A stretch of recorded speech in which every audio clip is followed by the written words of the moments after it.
5 signs that you are dealing with an evil person. There are moments in life when we are forced to confront darkness, not the abstract shadows of our imagination, but real, palpable malevolence in others. Evil exists not as some mythic force beyond comprehension, but as a corruption of reason, a distortion of the human soul. The Stoics, wise navigators of human behavior, understood this well. They warned us of the signs of a disordered mind and the consequences of abandoning virtue. Today, we will explore 5 clear signs that you are dealing with an evil person. This knowledge, however, is not meant to stoke your fear or hatred. Instead, let it serve as a reminder to sharpen your own mind, fortify your heart, and strive for the unshakable discipline of virtue. 1. They are driven by destructive passions.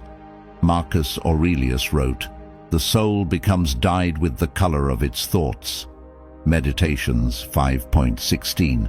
An evil person is dyed in the hue of destructive passions, anger, envy, greed, and hatred. They are enslaved by these emotions, lashing out at the world without restraint. Such a person cannot distinguish what is in their control from what is not. They allow their passions to rule them as if they were puppets to their own whims. They manipulate, harm, and destroy, not because they must, but because their lack of self-discipline has rotted their ability to choose otherwise. Seneca warned that the greatest danger arises from uncontrolled emotions. On Anger 3.1. When you encounter someone whose actions are rooted in rage or jealousy, you are witnessing a soul in turmoil, a soul that has forsaken reason. The lesson for us is not merely to avoid such people, but to recognize that these destructive passions can take root in us as well. Evil begins as a seed, a flicker of anger left unchecked, an envious thought allowed to linger. We must guard against it by mastering ourselves. 2. They lack a moral compass. An evil person operates without regard for virtue. They do not seek justice, wisdom, courage, or temperance. Instead, they trample over these ideals to serve their own desires. As Epictetus observed, when a person is without integrity and honor, what is left to admire? Discourses 2.22. Such individuals rationalize their misdeeds, convincing themselves that the end justifies the means. They deceive, betray, and exploit, finding pleasure in the suffering of others or indifference to it. This lack of a moral compass makes them dangerous, for they are unmoored from the principles that make us human. But here is the Stoic paradox. Even the most corrupt person is not beyond redemption. Marcus Aurelius reminded us that every man commits wrong for what he believes to be good.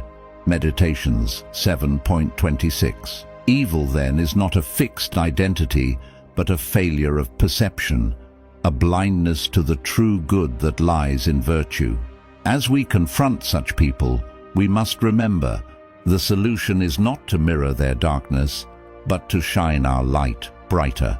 3. They exploit trust and vulnerability. A hallmark of an evil person is their willingness to exploit trust for personal gain. Trust, in its purest form, is a sacred bond, a sign of shared humanity and mutual respect. But for those who have abandoned virtue, trust is not sacred. It is a tool to be manipulated, a weapon to be wielded. Seneca, in his letters to Lucilius, warned of those who misuse the goodwill of others, writing, "No man can be good who does not first deceive himself into believing that evil brings advantage." Letters 87.2. Such people gain your confidence only to twist it to serve their selfish ends. They prey on vulnerability, feigning kindness or understanding, while plotting betrayal beneath the surface. This behavior stems from a profound weakness. They lack the strength to build, so they destroy. They cannot win through honest means, so they cheat. Marcus Aurelius reminds us that such actions only harm the perpetrator. To wrong someone else is to wrong yourself. it degrades your humanity. Meditations 9.4. For us, this is a dual lesson.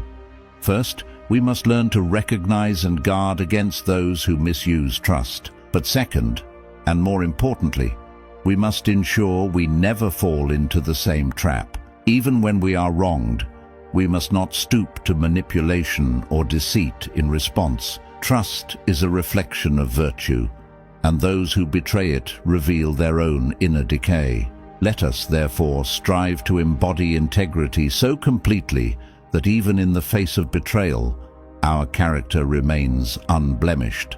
As Epictetus said, "It is not what happens to you, but how you respond that matters." Enchiridion 1.1. Let us respond, always, with virtue.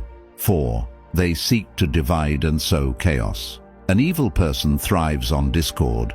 They create division where there could be unity and chaos where there could be order. Such individuals do not build bridges, they burn them, leaving only confusion and strife in their wake. They whisper half-truths, spread rumors, and incite conflict, reveling in the destruction they leave behind. Marcus Aurelius warned us of such people when he wrote, "The mind of the wicked person is like a storm. It troubles itself and all around it." Meditations 4.8. Their actions are not born of wisdom or courage, but of fear and insecurity. By disrupting the harmony of others, they seek to mask the turmoil within themselves. The Stoics teach us that true strength lies in fostering harmony, not destroying it. Seneca said, "The good man is a friend to all humanity." On Benefits 3.15. While the evil person seeks to divide, the virtuous person seeks to unite, to bring calm to chaos and reason to confusion. For us, this sign is both a warning and a call to action. We must avoid being drawn into the traps of division and instead rise above the fray. When confronted with chaos, let us become the eye of the storm, calm, steady, and unshakable. As Epictetus reminded us, "Be like a rock against which the waves continually break, but it stands firm and tames the fury of the water around it." Discourses 4.1. Let us strive to be that rock, resolute, virtuous, and undivided in our commitment to peace and unity. In doing so, we neutralize the chaos that evil seeks to spread, not with force, but with the quiet power of integrity and reason. 5. They delight in the suffering of others. Perhaps the most chilling sign of an evil person is their ability to find joy in the pain of others. This goes beyond simple indifference. It is an active pleasure derived from another's misfortune. Such behavior reflects a deeply corrupted soul, one that has lost all connection to empathy and humanity. Marcus Aurelius observed, "What does not harm the community does not harm the individual. What benefits the community benefits the individual." Meditations 6.54. An evil person rejects this principle. They see no value in the interconnectedness of humanity. Instead, they isolate themselves through cruelty, seeking satisfaction not in shared progress, but in destruction and despair. This behavior stems from weakness, not strength. The person who delights in harm reveals their own inner emptiness. As Seneca wrote, "It is the mark of a great soul to spare others and harm no one. The one who harms others is wretched, for he poisons himself first." On Clemency 1.25. By causing suffering, they degrade their own soul, further binding themselves to a life of misery and isolation. For us, this is a profound lesson. We must never mirror such cruelty, even in retaliation. Stoicism calls us to respond to suffering with compassion, to heal where others harm, and to lift where others tear down. Epictetus reminds us, "No one is more wretched than the one who harbors malice, for they carry the weight of their hatred like a chain." Discourses 2.16. Let us be vigilant, not only in identifying this behavior in others, but also in ensuring it never takes root within us. For the greatest victory lies not in conquering others, but in conquering ourselves. As we cultivate kindness, empathy, and strength of character, we rob evil of its power, standing as unshakable pillars of virtue in a fractured world. We, the ones who strive for virtue, must see these signs not as reasons to despair, but as warnings to awaken. We do not overcome evil with hatred or vengeance. We overcome it by refusing to let it corrupt us. The Stoics teach us that the fortress of a well-trained mind is impenetrable. No insult, no betrayal, no harm can reach the core of a person who governs themselves with reason and virtue. So let us commit to this, to conquer the passions that seek to enslave us, and to hold fast to the moral compass that guides us.